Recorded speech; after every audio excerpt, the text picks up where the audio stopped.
These are the highest PFF pass rush win rates among edge rushers the last 2 seasons.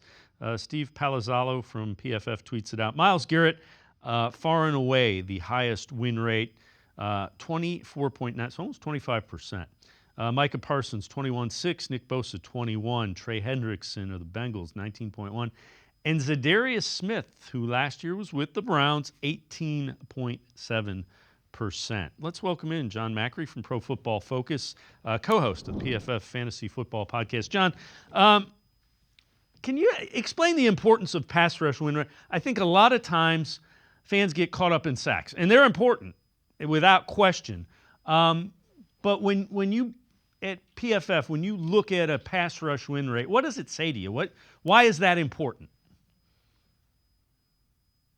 Part of what makes a player so great is what they're doing on every single play, right? Like pass rush win rate, pass rush grade, pressure rate, all those stats that look at what a defensive lineman is doing on a play-to-play basis basically carries more weight to like an NFL team than, the less than 20 plays where a player got a sack, which, like you said, very important to get those sacks, but disrupting the quarterback and causing havoc and breaking up the offense a little bit by winning at the offensive line right off the snap is just as important, right? And those guys like Myles Garrett, like Za'Darius Smith, that are doing that on a regular basis at a higher rate than everybody else, that's significantly more valuable, I think.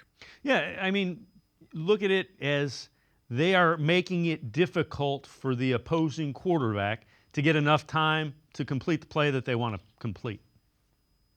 Exactly. If they're getting pressure on that play, they're creating an incompletion or a turnover, potentially causing the quarterback to make mistakes. And doing that on the rundowns too is getting in the backfield before the running back can hit their intended hole. Things like that, like winning at the line of scrimmage, is so important. And somebody like Myles Garrett, who does it higher than anybody else. I mean, his 27.3% win rate last year was the highest mark ever in our PFF era. So since 2006 for an edge defender, I mean, it's just a huge part of why he's the reigning defensive player of the year, is because he's doing so much more than just sacks.